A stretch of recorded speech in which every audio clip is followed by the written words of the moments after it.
Hey, Shel. Steve, how you doing? Doing good. Doing good. We're doing this on I'm doing this on a Saturday, which is fun. Uh, Is it? well, I mean, it's what else am I going to do? It's too early to drink, so this is good time spent. But I'm really glad. I'm excited about our topic. More importantly, this week, we decided to talk about values, corporate values, and I think there's two camps of people when it comes to values. There's people that really believe they can drive the culture and affect how people feel at work and how they work and how they treat each other and all that good stuff. And there are companies where that happens. I'm not going to say there's none. Second camp is people who just think they're completely worthless and they just are posters on a wall and nobody pays attention to them. Nobody can name what they are. And I'm in the third camp. I think they do some damage at a lot of companies for two reasons. Number one, they're too generic. You look at it, I could pull up it's integrity, respect, excellence, agility, teamwork, putting people for, it's all the same crap. So generic that everyone just agrees with them. And of course, who's not going to agree with that? The second thing, though, is that if you don't live your values, I go into so many corporate communications departments at companies where one of the values is innovation, and their intranet looks like it's from 1995. They're not innovative. So agility, no, transparency, absolutely not. So you got a poster on a wall with this list of stupid words, and everybody sees what's in front of them. That's not us. That's not us. So I think they actually might do more harm than good. Well, let me read you some corporate values. These are from one company. These are their values: integrity, respect, excellence, and teamwork. That's four of the ones I said. Who is that? Yeah. Yeah. You see anything wrong with those other than the fact that they're generic? That's great. I'm glad they operate that way. That's great. Yeah. Well, that's Enron. Yeah, it is. They were literally Enron's values. Respect, teamwork. Excellence and teamwork. Oh, that's classic. Yeah, that's my experience too. I'm with that. I'm with that example. Well, we will talk about that. We will talk about your other issues too, because I think they're spot on. But I do believe that when it's done well and done right, they can really rock an organization. I'm not going to disagree with that, but let's talk about it. Welcome to On the Same Page, the podcast that helps organizations communicate with their employees, with your hosts, Shel Holtz and Steve Tresenzo.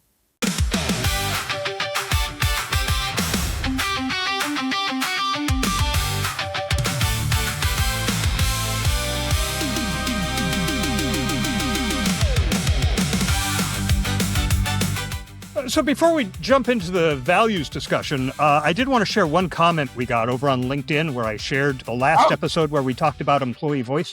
This is from Vincent Bruneau, who is commenting pretty regularly on our show and also on my other podcast, For Immediate Release. And he's always got he's got great stuff. I want to know more about him.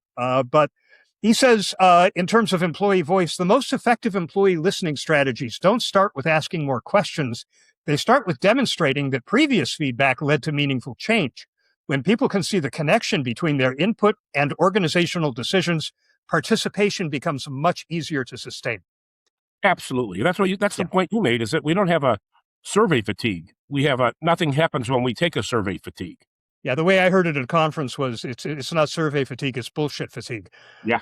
Because if we survey you and then don't tell you what the survey results were or how things are changing as a result of that, that's bullshit. Yeah. Cindy does probably, she's our measurement arm of Crescenzo Communications. She does, 50 surveys a year. And her first question is, why are you asking that question if you don't have the power to change something? Yeah. And they do it. They load the survey up with a wish list of things, and they can't change any of it. And they still ask, and nothing happens, and then they do it again the next year. And nobody wants to take that survey. Right, exactly. Right, yeah. All right, so let's jump into values. And I think a good place to start is, what are corporate values supposed to be? And the way I see it, the way I've always heard that values are supposed to be presented to employees, is these are the underlying beliefs that drive decisions and behavior in the company. These are the things that we believe. And how do you get to that? I think, first of all, it has to be shared between the leaders and the employees. Nothing is going to turn employees off more than leadership coming to them and saying, hey, everybody, these are our values. And employees look at it and say, well, first of all, I don't see those values reflected in decisions or behaviors. And second of all, not my values. I worked for an organization once and I left them in 1993. They have changed owners a couple of times. I don't think anybody is there who was there when I was there. So I'm going to go ahead and name them. It was Allergan, a pharmaceutical company, I remember. where, they came up with the values and I wasn't involved. I was director of communications, but this was like the executive committee. And they came to me and said, we've decided these are the corporate values, go communicate these. And I looked at them and I said, do we have employee buy-in on these? And they almost literally said, employee buy-in, hey, this is my way or the highway. If they don't like these, they can go work somewhere else. Oh my God, Shel. So we've done this kind of work with 5 or 6 companies over the years, mission, vision, and values. And, they hired us to help them write these statements and these words. And our thing was, we always said, we're not going to do it unless we can talk to employees first. We're going to do focus groups. So this company sent us to London, Paris, Singapore. We did focus groups globally to get to the mission, vision, values, what people really believe, what was in their core, what brought them to work every day. Cindy led the focus groups and she's good at that. And we got such great stuff. Then it came time to present it to the C-suite. This was a big company. And here's why everything ends up sucking so bad. It's all written by committee. Like we gave them 3 great examples pulled from their own employees that were unique. You couldn't pull them out and give them to any other company. They were good. And by the time we walked out of that half-day session, they had been watered down because you had eight guys in there, 8 guys and 2 women, and they all had their own ideas and they all just wanted to be safe. Well, safe. They all always default to safety. Like, let's just be safe. So that's why you get integrity. Who's going to argue with integrity? Transparency. Who's going to argue with that? Well, by the time, I don't even know what they ended up with, but I know that they watered it way down from what we gave them. And our communications people loved it. Our clients loved us. We worked with them again and again and again. But when you're up against that C-suite and that lemming-like thing, like to not take a chance to just be safe and they want to be kind of corporate, and we got to be serious. And that's where it all falls apart. It's writing by committee. You want to have values. I mean, it's really hard. Yeah. And another place this falls apart is what you mentioned at the outset, which is that the behaviors don't match the values. I'll tell you, I was doing a focus group with employees of a technology company. It was in their Los Angeles office. They're headquartered up here in Silicon Valley, but this was in their LA office. And their values were printed on the back of the security badge that they all wore on lanyards around their necks. And I said, what do you think about those? And they laughed. I mean, literally laughed out loud. And I said, okay, tell me about that. And one of them turned his badge around and he read off the values. He says, you see all of these? There was a guy who was just promoted to executive vice president and he violated every single one of these. He got the car and the stock options and the huge bonus potential. And he violated every one of these, but he blew his numbers away. So every employee in this company knows that we can do what these things say, or we can do what gets us ahead based on what we see actually happen in the organization. And that's where values become a source of incredible cynicism and derision. Yeah, I can tell 3 or 4 different clients that we've had. One of the values was transparency. One of the values was innovation. I have a transparency story too. Was innovation and risk taking. That was in the values. That was in the. Then we did focus groups with employees, and they're like, they're out of their mind. If you make a mistake around here, you're punished. And you're not allowed to fail forward. You're not allowed to try things. I mean, you supposedly are. But if you're going to spend time and money doing something, you're going to go after what you know is going to work. They're not being innovative. So it's preached up here at the top, and it's not happening down there. The other one is transparency, right? Everyone's got that one lately. I was working for a big oil company, and transparency was one of the values. And I was doing focus groups, and everyone kept saying, we just don't feel leadership is transparent. We don't think they're transparent. We don't think it kept coming up. The number one theme out of like 15 focus groups. So I go to give my report to the communicator, and he loves it. Then we got to take it to the next level to one of the leaders, not yet the big guy. And he looks and he goes, stops me like 6 slides in and says, you've already mentioned lack of transparency 3 times, and that's not the case. I said, well, that's what I heard. I mean, I did 15 focus. I talked to 110 people, whatever. And he goes, no, that's not the case, though. They just don't understand what we're telling them. We are very transparent. I'm like, all right, I can see exactly how much good this audit's going to do. And it just doesn't happen up there often enough to make a difference down here where people are doing the work.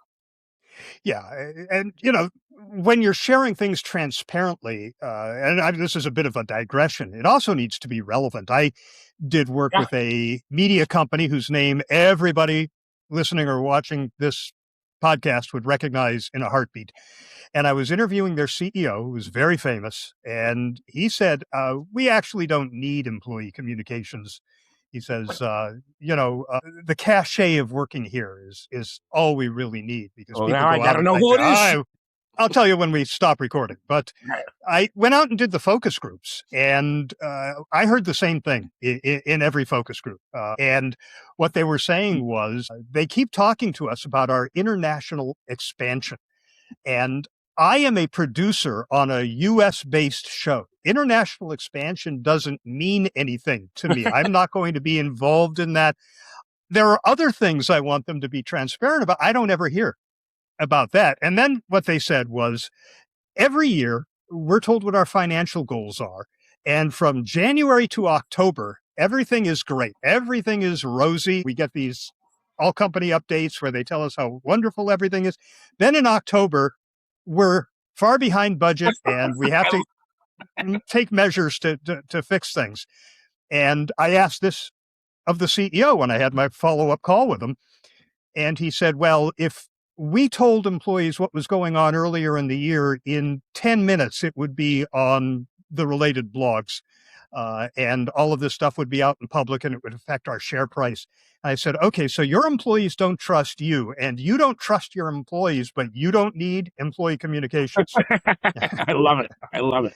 Yeah, I went in there thinking that was going to be a fun gig and it ended up being really, really challenging. But anyway, another problem with values is a lot of leaders make them aspirational. So employees in the focus group say they're not transparent, and leadership says, no, that's what we're working toward. That's not values, right? That's maybe a strategic plan. That could be a vision. That could be something else, but it's not. Values are what we do every day right now. What are our values? What are the beliefs that underscore everything that we do, every decision, the way we behave, the way we treat each other? You mentioned innovation. Innovation is one of the values at my company, but it's real. Nobody doubts this. We do complex. We do very complex things that some of our competitors turn down these projects saying that can't be done. We did one, it was a hotel in San Francisco that we built, and the footprint was ridiculous. There was no place for staging. You had a building right abutting where the back was and two abutting where the side was. It was like a vacant lot between two high rises and the building on the street behind it right there. No place to put a crane. I mean, all kinds of issues. And we innovated ways to do that. I'll tell you one great innovation story, if I can digress a little on this. We built the California Academy of Sciences, and there were two things in that building that were challenging. And one of them was that we needed fire suppression systems in not a vacuum sealed room, but an airtight room. And this ended up being a challenge. And somebody said, well, who lives in that kind of environment is people on submarines. So we went to a submarine manufacturer to find out how they did it. The other one was in this simulated rainforest. That's cool. That's a great story. The other one was the rainforest in this dome had this sort of curving walkway that it started at the top and winds its way down. And there's no stairs that do this. What does? And somebody looked at the design and said, you know what it looks like? It looks like a roller coaster. So we worked with a roller coaster company. That's on this cool. So this is things other people go, you can't do that. And that's innovation. And, that's relevant to the people in the organization. And we were lucky enough to do work with Sandia Labs. And, I did some work with Sandia. They're great. Do you remember the old days, Dan Baum? Yeah. He wrote like a funny corporate column in the Sandia Lab News. And he was like a Mike Royko level columnist. But anyway, I digress. He's retired. But we went on there. Innovation's one of their values. And of course, Sandia Labs. They're making weapons and they have to be innovative, right? So innovation's all over the place and it's a value and it's really driven into the DNA. But then what if you had to guess in the United States? What's the most innovative healthcare organization in the United States? I would If you Mayo think, Clinic would come to you the think top of my mind. Mayo Clinic, Clinic. yeah, exactly. That's one of our clients, and there's one. He's retired now, I think, but I think retired just last year. Hoyt Cinnamore was one of the best corporate editors in that I've ever seen. He was a brilliant writer, brilliant editor, and he measured everything. Every article he would measure everything. How long they stayed on the page, metric opens, clicks, everything. He goes, Steve, if I ever want to guarantee that nobody reads a story that I write, that somebody else writes, I'll put the word innovation in the headline. It's just so beaten to death. It's beaten to death. And Mayo Clinic's as innovative as anybody gets, but they don't talk about it all the time. They just tell stories. They would tell that story. And they might say the word innovation in there, but they don't constantly talk about how innovative we are. No. You can't beat people over the head with this stuff. Right. In our internal comms department, we have a test. What value or values does this article reinforce? Doesn't mean we put the value in the headline or even in the story, but it has to align with at least one of them in some way. Yeah. And I have seen companies in the employee on the internet, back in print even, that have a little icon for each value, and they would just stick the icon next to it. So it wasn't in the headline, it wasn't like that, but it was a way to kind of reinforce that these things matter. This is what we're saying, and this is how we're working, and that's how they blend together. Yeah, the other thing that I like about where I work is that I know, because I've been in the room a few times, that the executive leadership tests decisions against the values. That's awesome. So that's great. I mean, if more people did that, they wouldn't be so either useless or harmful. Right. When I was doing when Cindy was doing the focus groups for that large company globally, one of the things she would ask was, now I want to talk about values. We talk about mission, vision, values, but corporate values is a very strange concept, she would say, because there's 50,000 people in this company. How can they possibly all have the same values? Now think about your personal values. What are your values, Shel? I know yours. You're kind. You're a deadhead. You take care of people. You mentor people. You're generous. Those are your values. Always have been, always will. Not everybody has those values. I would argue that certain politicians today certainly do not have those values. So a value should, a value is valuable when it forces choices. You know what I mean? Exactly. Like, it's got to force choices. If one of your values is transparency, there are going to be some leaders that don't agree with that, and they may want to go work somewhere else. If one of your values is speed and agility, and you've got a worker who is precise, and he came from a Swiss watch company, and he's not the kind of worker that likes to go move fast and break things, as all the tech bros say. Like values should force people to make decisions. Like, it should force leadership. It should force leadership to make decisions too. And there's a great example. One of the archetypal crisis communication examples, case studies, is the Tylenol tampering. It was right there in Chicago where you live. It's taught in every business school. We look at that through rose-colored glasses. I was talking to somebody who was there at Johnson & Johnson at the time that happened. Oh, really? And, was saying, everybody says this was this immediate thing that the board decided, that the executive team decided. It actually took 3 days, and it took a lot of harping from, I can't remember his name, but he ran PR back then in the company. But what he kept telling them was, because they only wanted to pull the product in Chicago. You pull it nationwide, that's a real hit to earnings. That's going to affect the shareholders, and that's bad. And his point, well, he had 2 points. One was, if there's an incident outside of Chicago, it'll kill us if we leave the product on the shelves. But the other thing is, if you look at our credo, they called it a credo, but it was their values, it was their beliefs, was that our patients come first. Our employees come second. The communities in which we operate come third, and shareholders come last. And if we pull product only in Chicago and leave it up when there's a risk in the rest of the country, that's not what we say our values are. Yeah, we're putting the shareholders first. So they ended up agreeing. They pulled the product nationwide. They took a huge hit to their bottom line, but they innovated the safety seal.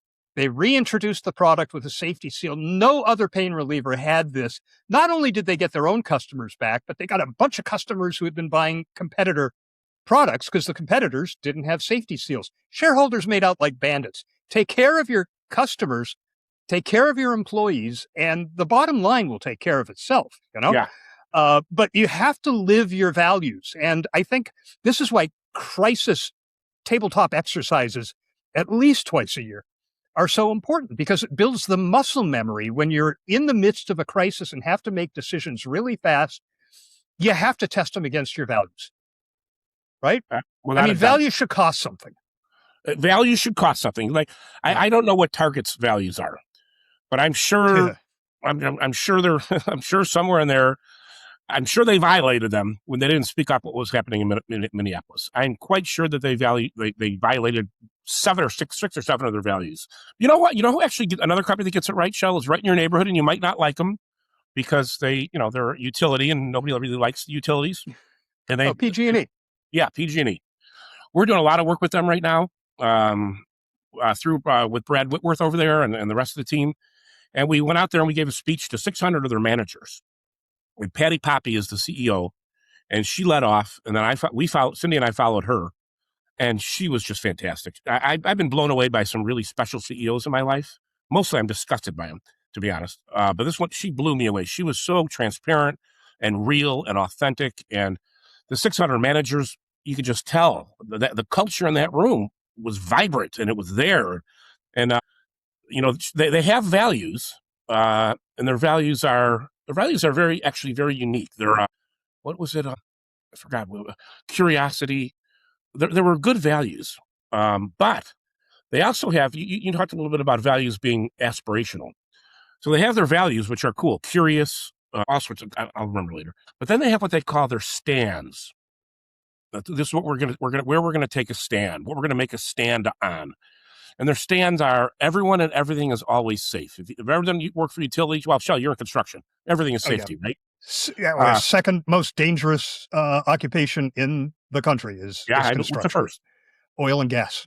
Well, yeah. So everyone and everything is always safe. Aspirational, right? Catastrophic wildfires shall stop. It's almost like biblical. It is enjoyable to work with and for PG&E. Clean and resilient energy for all. Our work shall create prosperity for our customers and investors. You know what? I would look at that if I didn't know the backstory there and who she is and what she does. I'd be like, that's just words. But they're not with her. They're not. But they're also not values. They're not trying to convince people this is what these underscore our behavior and activity today. They're aspirational, and they're separating those from their values. Exactly. And that's why I love it. But then the values come into play, and then the strategic initiatives are tied to those two things. And it's all very mapped out and smart. And it makes a difference. I mean, the employees feel connected. And you know what's funny is when Patty Poppy came on board there, they were losing money. They were in dire straits. They had gone through some, I think, lawsuits or whatever. I don't even know. But she goes, if you came here for me just to turn the books around, I'm not your girl. I'm not your person. I'm here to change the culture of this company. And she did. And that's why I feel bad saying all values suck, because when they're right, like Southwest Airlines used to get it right. I'm not sure if they still do. When they used to get it right, I remember having dinner with Ginger Hardage, who just passed away recently. Did you hear that? Oh, I didn't know that. I'm sorry to hear that. Yeah, I saw it on LinkedIn. She was a wonderful woman. She headed up all of employee communications for Southwest Airlines, and I had dinner with her once. And I said, what is it about you guys with this weirdo Kool-Aid drinking culture? Why are your people so nice on the flights? Why do people seem to love working here? And she went back to Herb Kelleher, of course, the CEO, the founder. And they said, because Herb always said, every other company says the customer's always right. We've always said our employees are right. And then we trust them to take care of the customer. And that was a value, and employees got that. And I mean, it can make a difference if it's community. If it makes something to begin with that came from employees and it's communicated properly, it can make a world of difference. I heard a story. I don't know if this is apocryphal or if it really happened, but there was a marketing team brought into Southwest. They did the dog and pony show for their marketing slogan, and they had the big reveal, and Herb Kelleher and the board is there, and Kelleher's kind of looking at it.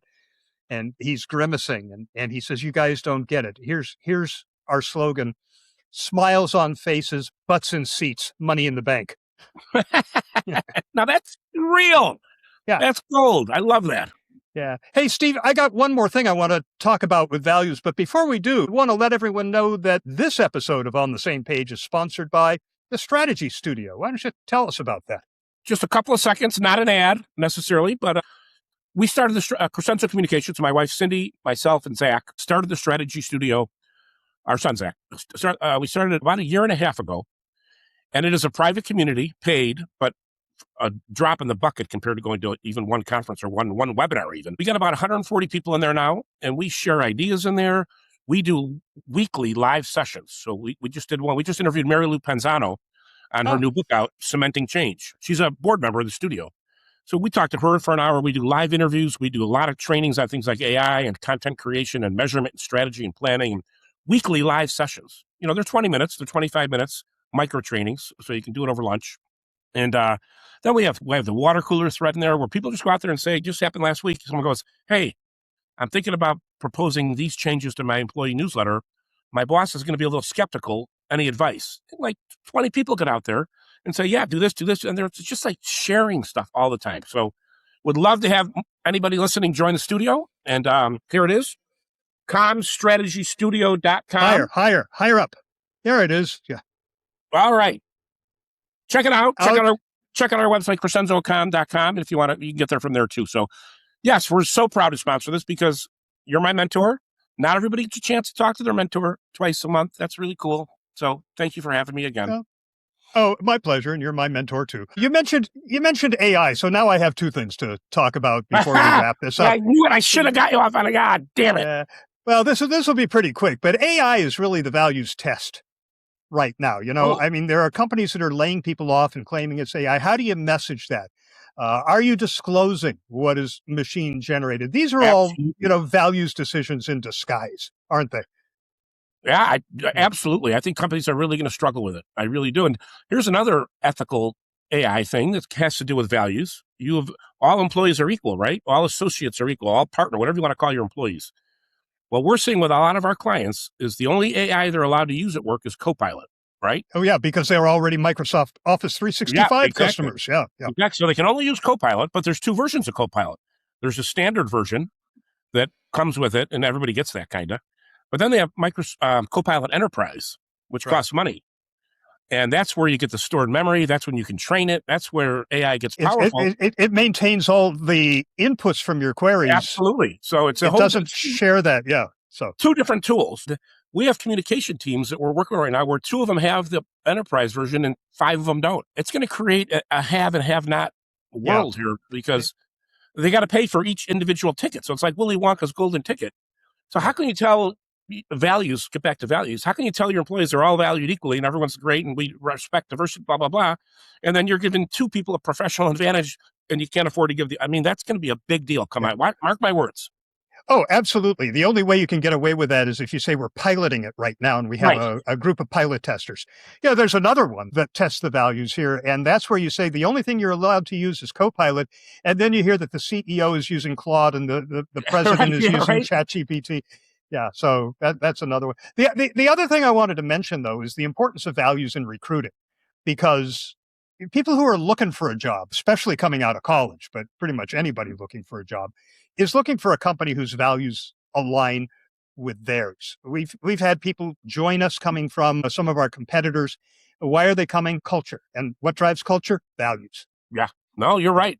I think it is a distinctive thing. I think it can set a company apart. I mean, especially nowadays, people are just more into their own value. It's like we're not the 50s or 60s where we just went to a company, you worked 50 years, you got your watch, and you went home.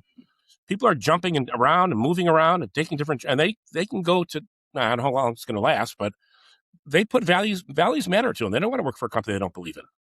No, they really don't. So for everybody out there working on their values, let us know how you're approaching this. Yeah, we'd love to hear. If you have values that are actually working and that means something, please let us know. I'm always looking for a great case study to teach in the strategy studio. So I'd love to hear from anybody. Yeah, send an email to fircomments@gmail.com. You'll see that we'll post this when it goes live online on LinkedIn, on Facebook, on Threads, and on Blue Sky, whichever one you're on. Leave a comment there. Let us know how you're approaching values, or what kind of challenges or struggles you're facing, or what kind of success you've had. We want to hear it all. So share it. By the way, you can send us an audio comment. That would be awesome if we could play an audio those are comment, fun. or even a video comment would be great. That would be even more fun. Yeah, we'll see you in a couple of weeks on the next episode of On the Same Page. See you later, All right. Steve. Take care, Shel.